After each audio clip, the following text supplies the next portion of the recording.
Sometimes you just get bits and pieces of the story. So today, don't follow me down the rabbit hole because we're just going to skim the top of a couple different conspiracy theories.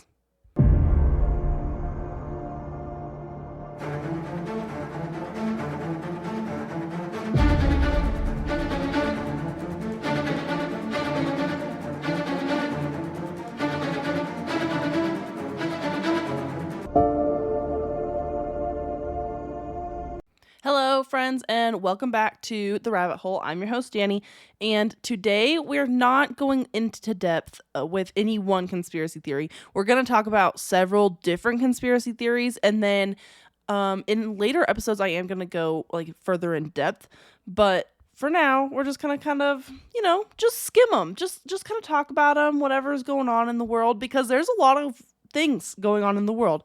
So I'm sure, as you have noticed, gas prices are up there. Everything's a little more expensive than you anticipate it to be. I know I drive a truck. My husband drives a truck. We end up paying like $150 to fill up. It's getting rough. Especially he drives a diesel, and so it's even more expensive. Well, there's a current theory out in the world today about basically like electric vehicles being the reason behind the gas prices. And like there's this huge scheme from the US government to basically like move more people to electric vehicle usage. And we all know there was this whole Green New Deal, and when Trump was in office, he was like, absolutely not, we're not signing that, we're not going to be part of that. And everyone, like a lot of people, not everyone, but there were a lot of people in our country and basically everywhere, that were pretty upset at Trump for not signing this Green New Deal. And I mean, I understand like the basis behind it is to, be more green, more efficient, and okay. And so Trump was against it. Trump said no. And then Biden came into office and he was like, yeah, absolutely, we're going to sign this and be a part of this or whatever. I don't know for sure if it was fully put in, if we fully like signed on to the Green New Deal. I don't know much about it. I'm trying to stay out of it because I don't care that much. But a lot of people in the conspiracy theory space are saying that these gas price hikes are just a way to get more people to buy electric vehicles, Tesla being like the number one electric vehicle out there, right? But every company is coming out with electric options. And obviously Toyota started with the Prius, and now, I mean, I could literally go out and buy a Ford F-150 that's hybrid, which nobody ever thought that would happen, but here it is, right? And so the people in the world of conspiracy theories are saying like this gas price hike is because they want us to buy more electric vehicles. Is it the US government's way of trying to be like, well, look, we're more green. We forced our citizens to be more green. And it's not just us here in the US that are experiencing gas hikes. Everyone, I feel like everyone in the whole world is experiencing gas hikes right now. I've seen some crazy pictures of some very expensive gas prices overseas. So it's not just us, but maybe it's a ploy. You guys know I love this New World Order idea.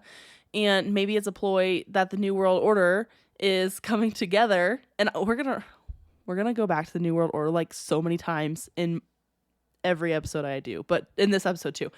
But maybe it's the New World Order came together. They're like, yeah, let's go ahead and spike the gas prices everywhere. Then everybody goes electric and we're green. And look, we've met this Green New Deal idea, right? I mean, honestly, I didn't think about it like that before. I thought that, I guess I don't know why I thought gas prices were so expensive. I just didn't think about it. I was like, oh, stupid. Now we just have to pay a lot. But it makes a lot of sense. It does make a lot of sense if they want us to go green, then just make us buy electric vehicles. But a lot of people I cannot afford right now to go out and just buy a brand new electric vehicle. Like, I need to have my car that I've had for a while because that's what I need. Like, especially with the way the economy is, Like, Americans in the middle class, lower class, we can't afford to just like run out and buy a new electric vehicle. Like, I understand the thought, but the US government isn't executing this. But also, you have to look at it like this. Our officials make a lot of money, not just off their like political office, but off the people that, like to donate to the cause. And so they have quite a bit of money. They think, oh, anybody can just run out and buy a Tesla or run out and buy like any hybrid vehicle. It's not reasonable for most Americans. So if that really is like their ploy, they're just not thinking this through. So that's theory number 1 that's kind of floating around in space right now.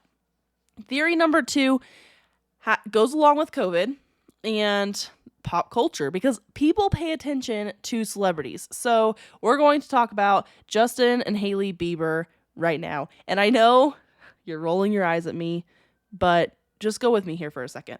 Justin Bieber recently had to cancel a bunch of shows because he has a syndrome. He's been diagnosed with Ramsay-Hunt syndrome. And basically half his face is paralyzed, so he can't go out and perform. Well, he's not an old guy, man. Like, he's 27, 28. He's not that old. He's a very young guy. And on top of that, his wife, Hailey Bieber, she actually experienced a small blood clot, and almost like she had a small stroke at what, 26, 27, 28, whatever, like their late 20s. Guys, these guys haven't even had kids yet. Like, they're in the limelight. Obviously, like, he's been around in this arena for a long time, and he's probably done some crazy drugs, whatever. But the conspiracy theory here is that they are both obviously vaccinated from COVID-19. Well, there are a bunch of conspiracy theories about COVID-19 vaccine and the virus itself, and I have not done an episode on it, and I will, I promise. I just it touches so many nerves right now. I'm like waiting on it. But and we had COVID last week, right? So we're doing okay. But all I'm saying is both of them are vaccinated. Now, Justin Bieber, his face is half paralyzed, and his wife had a small blood clot in her brain and a stroke. Oh, she's 25, excuse me. Sorry, I went back to my notes. There she is, 25. Miss Brazil 2018, so not current Miss Brazil, but, like just a couple years old, just died from a massive bleed and a heart attack at 27 years old.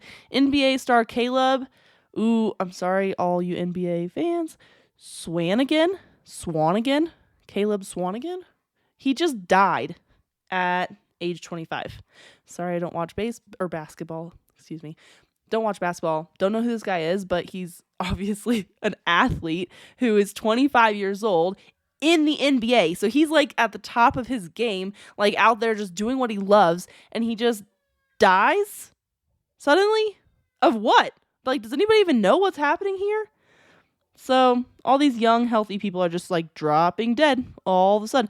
And they're calling it sudden adult death syndrome. I don't know if that's like the conspiracy theory that's calling it that, or if it's like actual like people in the world, like doctors that are like, yeah, it's just like, it's like SIDS except for adults. So we just die. Like, you just drop dead. Like, no cause, no nothing. You just like could die. So then basically SIDS never stops. And if you don't know what SIDS is, it's like sudden infant death syndrome, which is terrifying as a new parent. You're like, crap, my kid could literally just like be dead when I walk in there. So that's fun. But now as an adult, you're like, cool, I could literally just like not wake up because of sudden adult death syndrome. SADS. Like, it's just crazy to me. It's just a little nuts. So now we're going to actually take it back to a conspiracy theory I have already covered. We talked about the Georgia Guidestones in one of the first episodes. And we talked about, like all the New World Order, like connections and how it's, it's pretty crazy, like all the commandments that are on there. We mentioned it in the New World Order episode, and we also did a whole episode on the Georgia Guidestones. Did you know that over 40% of Americans have a hard time swallowing pills? So when it's time to take your vitamins, large capsules and pills are out of the question. We know that gummy vitamins exist, but they're full of sugar, they get stuck in your teeth, and they only contain a fraction of the nutrients you need. Luckily, Easy Melts has discovered the ultimate vitamin sweet spot. Vitamins that melt in your mouth, taste like a treat, and are packed with nutrients ready for absorption, all without an ounce of sugar. For a limited time, Easy Melts is giving listeners a free 3-month supply of vitamin D3 with their first purchase. To claim your free D3 vitamins, visit try.easymelts.com/spring24. That's melts.com/spring24. Say goodbye to the old way of taking your vitamins and say hello to the easy way. Menopausal and perimenopausal women, listen up. It's time to take control of your health and comfort, and Winona is here to help. Winona is a telemedicine company for menopause care who believes that your symptoms are real, important, and deserve to be taken seriously. And for many women, this starts with hormone replacement therapy. Winona's HRT is made with plant-based, bioidentical hormones rather than synthetic ones, so it better aligns with your body to offer relief from hot flashes, weight gain, and other uncomfortable symptoms. 80% of women who use Winona find relief within just 90 days. So, what are you waiting for? Get started today. Visit buywinona.com today to start your free visit. With free shipping and the ability to pause or cancel at any time, your path to wellness has zero obligations. Use code SPRING24 at buywinona.com for 25% off your first treatment plan. That's BYWINONA.com for 25% off. Winona. Menopause care made easy. Man, those Guidestones were so cool. And I say past tense were. So somebody actually put a bomb at the Georgia Guidestones and blew it up. You know what's really interesting about this? And I actually had a listener write into me on Instagram and mention it. And I, good, thank you, because I wasn't going to put it into this episode because I actually I didn't forget, but I thought covering it on my stories was good enough. It's not. So thank you. And I'm going to, re-explain here. So basically somebody put a bomb at the Guidestones and blew it up at 4 a.m. on July 6th. So what's interesting about this is they have not found the person that did it. There are cameras at the Guidestones. There are cameras pointed at every direction. It's not like a big monument. It's a big monument for what it is, but it's not in the middle of anywhere. If you listen back to that episode or you just remember, the Georgia Guidestones are kind of in the middle of nowhere. It's not close to anything, but they do have cameras. The city or the county monitors people going in and out, and they have a sign there saying that they have cameras. You can see them, they're not hidden because there's nothing else around. What are they going to hide them on? They just have them on these these light posts, telephone poles basically. Well, so somebody placed a bomb either, and this is something I didn't think of either they placed the bomb there and were just very, very stealthy about it and nobody saw them, or they're covering up for that person. Maybe somebody dug underneath it and put a bomb underneath. Maybe they dropped it from a plane, which I don't know. I feel like that one's less likely because of the damage of the Guidestones. I feel like the dropping a bomb from a plane, even if it's a small plane, I feel like it wouldn't have worked because of the way the damage was. It was one of the columns that holds the 10 Commandments, not in the English writing, but in 2 other languages. That's what was destroyed. Basically, they didn't destroy the whole thing, but the whole thing will have to be destroyed because of the structural integrity is messed up. And you have to think these are giant granite stones. So that granite stone that's on top, that granite slab, one wrong move of the wind and that thing's going to come down and kill whoever's underneath it. So, I mean, they're doing the right thing by demolishing the whole monument. It breaks my heart because it's such a cool thing. And if you hadn't got to see it, I'm really sorry. I have pictures. I can post a couple more pictures of it because it was super, super cool. But I'm hoping that they don't destroy the plaque that's on the ground that has the time capsule in it, even though there's no like open date. I mean, I guess we could open it now and see what's in there. But, you know, like, I don't want them to destroy that part. And maybe some good Samaritan or the county or the state, somebody will come back and be like, yeah, let's go ahead and rebuild these Georgia Guidestones. But imagine how expensive it's going to be with how giant those slabs are. Man. Anyway, so the Georgia Guidestones were destroyed, blew up. Somebody placed a bomb. The camera does not show who it was. This person had to be like the most stealthy, which, like, again, like, there's not that many people. When I was there, there's probably like 2 other families there on a Saturday, on a holiday weekend. Like, it wasn't like, it's not a busy place. But whoever did it obviously didn't like what the Guidestones were saying, because they were not thrilled and they blew them up. So thanks, person.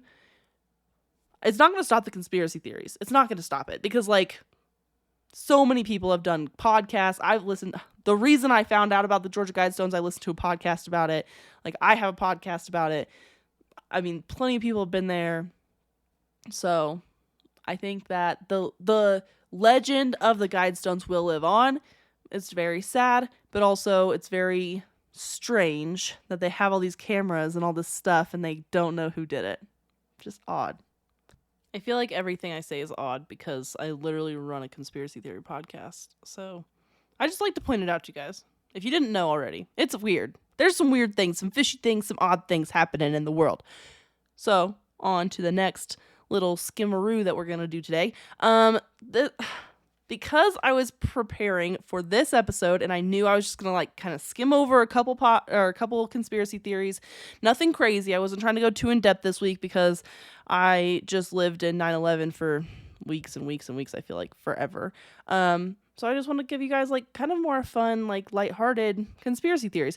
Well, I took to TikTok because where else do you get like really solid information for conspiracy theories?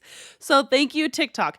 I literally just put in the search bar conspiracy theories and started like, you know, skimming through because I wanted like more current event type conspiracy theories. Especially like current event ones, you don't often get a lot of information right off the bat. So I don't know, but there's some weird things just happening in the world that I felt we needed to talk about. So this guy is a little weird.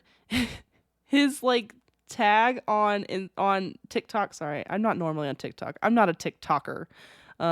It's not really where I go, but people like to make videos, and this is where I can find interesting things. So this guy's sign is Sharky Shark Wahlberg, and honestly, he does look a little bit like a Wahlberg. So smart. He could be I don't know. He could be a Wahlberg, but he has this. It's not his tracking. It's the government is tracking sharks, right? So you got these sharks. If they have a sensor on them, cool. If they don't, okay. But you've got different sharks. And he brought up Caroline, who's a shark that is being tracked with this like great white shark tracking device. And on June 12th, this shark traveled a ridiculous distance. So, fun story actually. I got on because I wanted to just kind of verify this guy's story. I just got on the website. What is this website? I got it. It's OCearch, OCEARCH.org. And it tracks different species. Let me see. They obviously have sharks and dolphins and seals, turtles, and alligators, and they track these different animals. It looks like the exact same tracking system that this Sharky Shark Wahlberg guy is using. However, he shows in his TikTok the exact pings he's talking about. And so I'll go ahead and link this in my show notes. But when I got on the website, I couldn't actually find the pings anymore. So that's interesting that they're just gone. But basically he thinks that this shark Caroline is either a megalodon or is running from a megalodon because of the distance that this shark traveled. She went an abnormal amount of distance out into the Atlantic Ocean and then came basically within like 20 minutes came incredibly far back in. He says in his TikTok that I will link in the show notes because you have to watch the video now because I could not find the actual distance because it's not on the website anymore. Basically, like 3 sharks have gone out that far that we've tracked out as far as this Caroline has gone, but none of those 3 sharks has ever come back besides Caroline, who has come back and is peeing now, and she's pinged recently too. She on the website I was looking at, she pinged as recently as June 23rd. So she's still alive. She's in the vicinity. She's back. So Sharky Shark Wahlberg thinks that either Caroline is a megalodon or she's running from one, which is why she's going all over the place. But on the website, and what he shows as well, is that Caroline is only like 1,400 pounds. She's like 12 feet long, which like sounds really big, but you have to remember she's a shark. You know, she was tagged in South Carolina. So I don't know why that was important, but just so you kind of know, like you have like this idea of the shark, you know, she's not like a small shark, but she has traveled a distance, man, and she just keeps going. She's like a subadult is what she's categorized as, so she's not like a child anymore, but she's not a full-grown adult either. So honestly, being 12 feet, that's pretty big for just like a subadult. But I'm no shark expert. I don't know a lot about sharks. So maybe out in the wild they just get really big. I mean, sharks get big. I understand that, but like 12 feet seems pretty big for a not full-grown shark. Anyway, I thought that was going to be more interesting than it was because I guess I just thought I would have more information. But maybe the thing is that his information is no longer on the website.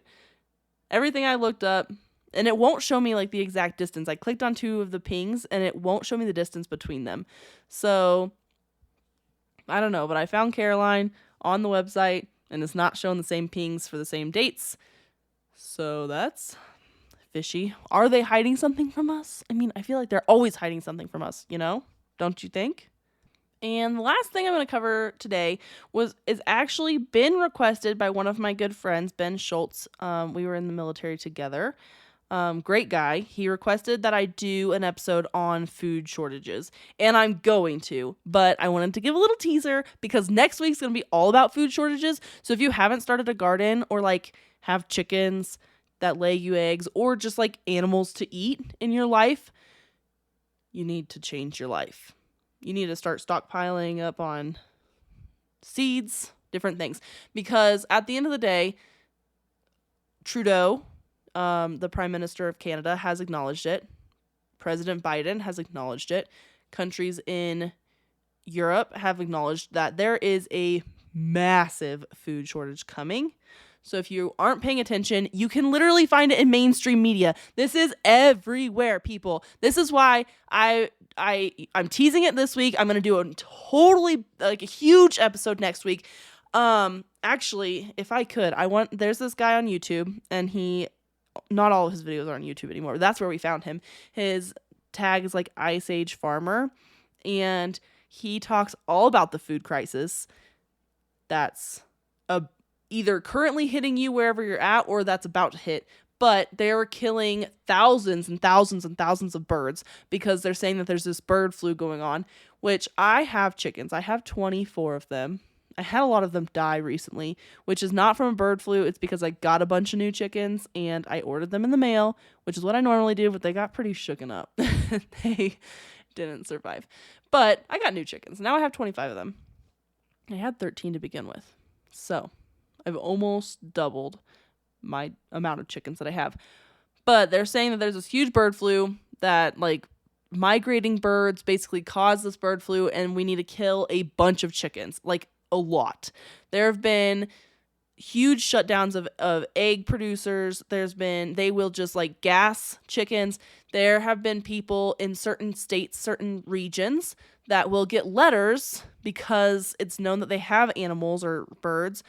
They'll get letters saying like, hey, there has been a bird flu or a bird that has been diagnosed with the bird flu in your area, and we want to register your chickens, basically. Register your animals.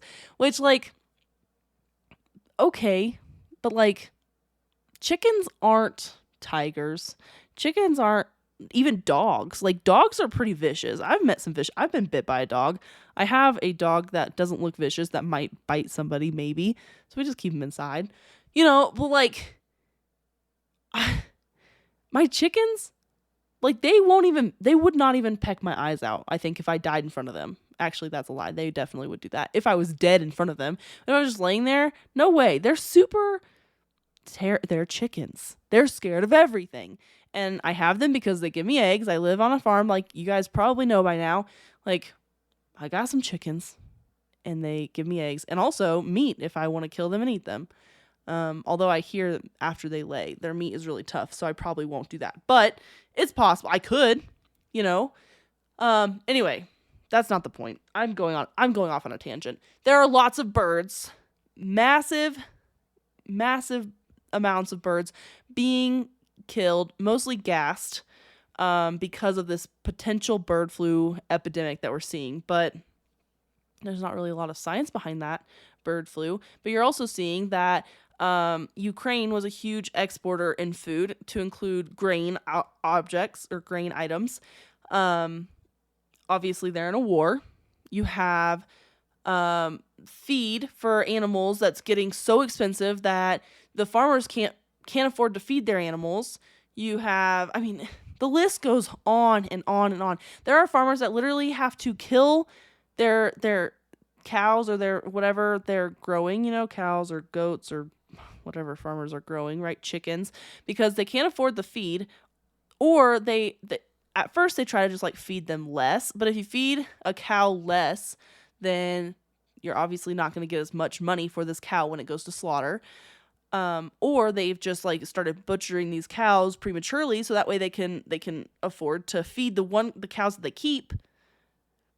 But it's getting so expensive to farm things that these farmers aren't doing it. They're just giving up. Also, our president is signing in all these climate change type bills that are basically taking land away from landowners because it needs to be protected and not farmed, not used, just like protect the land, And the idea, again, it's like this this Green New Deal idea, is that it will produce less greenhouse gases if we have less animals, right? Well, as it is, like with the amount of food that we make and we grow and we don't have enough food, so we have to have all this artificial food, and you go into GMOs, and that could be a whole separate episode for itself.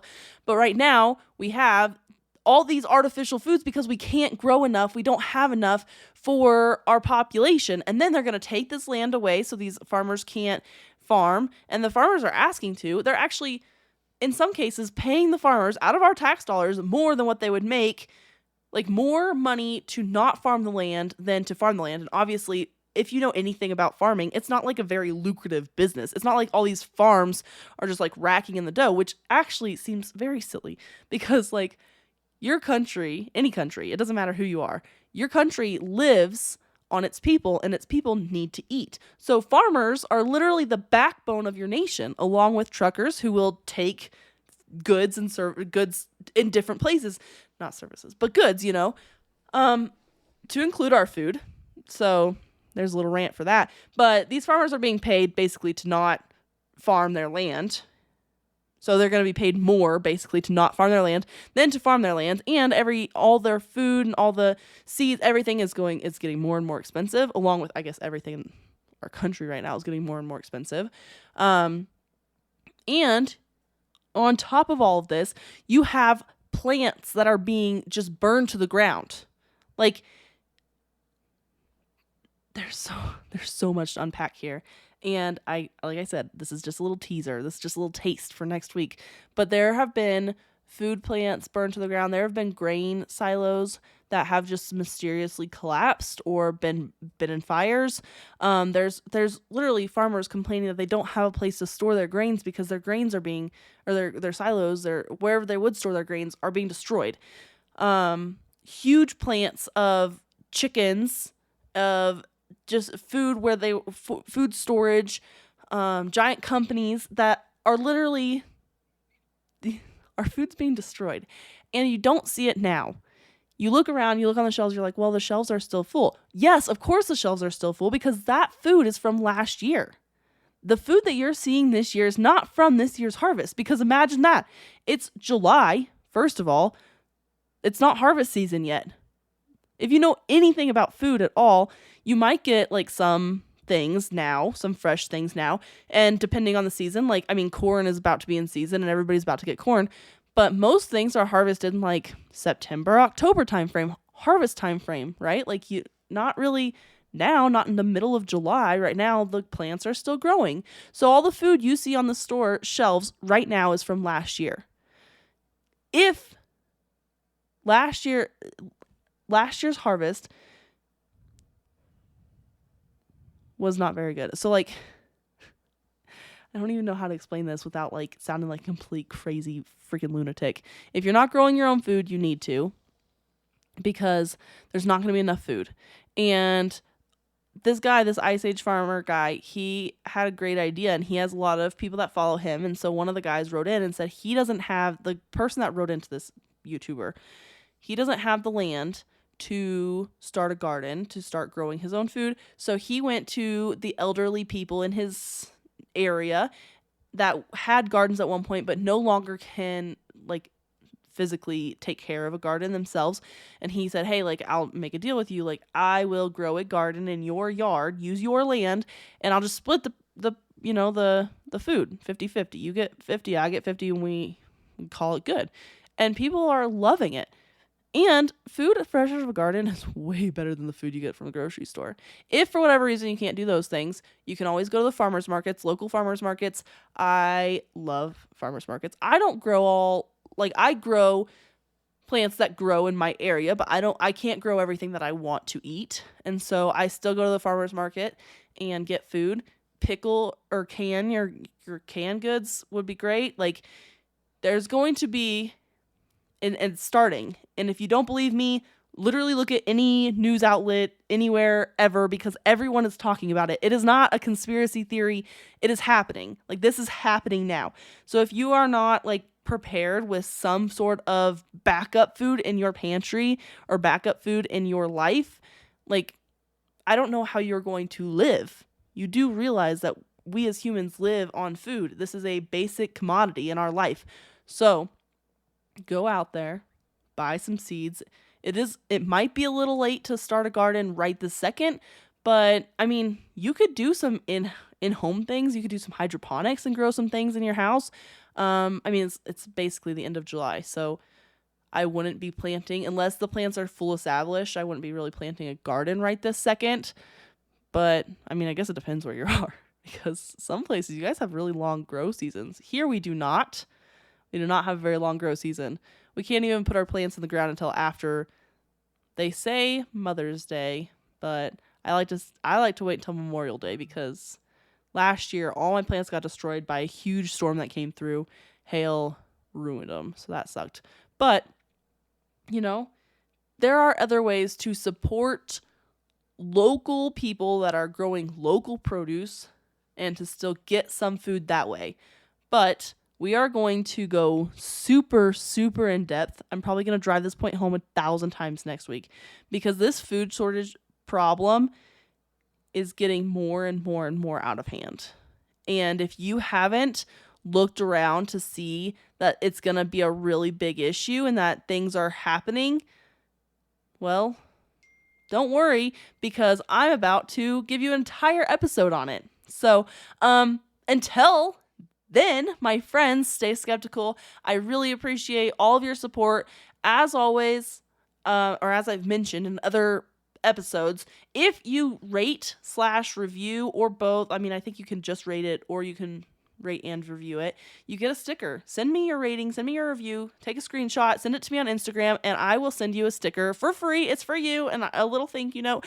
If you share my podcast to your social media, again, well, tag me. If you tag me, then I can see it. or send a screenshot to my Instagram and I will send you a free t-shirt. It says Stay Skeptical on the front and it has our logo on the back. It's super cool, guys. I think it's really cool because I designed it. Maybe you don't think it's cool, but whatever. Send me your design ideas and then I'll print that on a t-shirt and send it to you. So until next time, my friends, stay skeptical and I will see you all next week. The Rabbit Hole is an independent podcast with everything you hear done by me, Dani Mercy. We thrive on listeners like you. If you like what you're hearing, please leave us a rating or review wherever you are listening. Follow us on Instagram at rabbit.holepodcast. Special thank you to Zakar Valaha Music for our intro.